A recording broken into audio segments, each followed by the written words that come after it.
Hi, I'm Ann De Michele, and welcome again to another History in One Take. And today we're going to talk about the Trung sisters from Vietnam. So, the Trung sisters weren't really relevant till about 39 to 43 AD. This was a long time ago. Now, at that point in time in history, the cool thing was that it was a matriarchal society, so women could own land, pass it down to their children. They could be judges, they could be police officers, they could be warriors, they could be lawyers. They did a ton of stuff, which only 100 years later they weren't allowed to do almost any of that. So this is a pretty cool time in history. Now, the Trung sisters, Trung Trac and Trung Nai. Now, Trung Trac was the older one, as was told. We don't know exactly when they were born. There's no really good records of that, but we did hear about them at this point in time. So Trung Trac and Trung Nai were the daughters of a general, and Trung Trac actually eventually married another guy who was also a warrior named Tai Sac. Tai Sac was from the My Linh province. He came over to visit what is now Vietnam, and Trung Trac met him, they fell in love, they got married. Now, at this point in time, the Chinese Han dynasty was in control of a lot of stuff, and what we know now as Vietnam was part of that. It wasn't in charge of it. It wasn't in charge of it a lot earlier, but it was in charge of it then. And the Han dynasty was bad news. The Chinese were really oppressive. They had huge taxes. One of them was like a tribute tax. It was really debilitating to the people of Vietnam.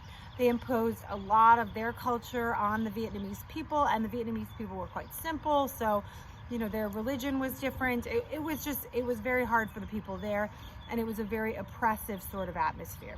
So what happened was, Trung Trac's husband was assassinated by someone in the general in the Chinese Han dynasty, and this was, like, again, kind of the catalyst to what happened later on. So her sister Trung Nai and Trung Trac were so devastated by the fact that the husband was assassinated, and they felt like these things had been happening to too many people that they knew, that they decided they were going to raise an army.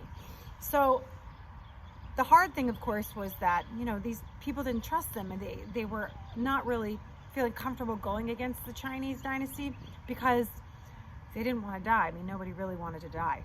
So what they did was they did these acts of valor. They hunted, those two women, those two sisters, hunted down a man-eating tiger, and they killed it. And then they skinned it, and on the skin they wrote, and they made it parchment paper, and they pretty much told everybody why they should come and join them. And from these acts of valor, which is like the coolest thing that you could do to get people interested in what you're doing, they raised an army of 80,000 people. 80,000 people, which I think is pretty phenomenal. So they raise this army of 80,000 people. They take 36 of those people, and those 36 people, most of them were women. One of them was actually their mother. They teach them to be warriors and generals. They put them through training. They're very rigorous about it. They work really, really hard to get these women to learn exactly what they need to do to be good leaders. And in 40 AD, they push out the Chinese army out of Vietnam. They take over 65 ranges there that they were in charge of, 65, and the My Linh province.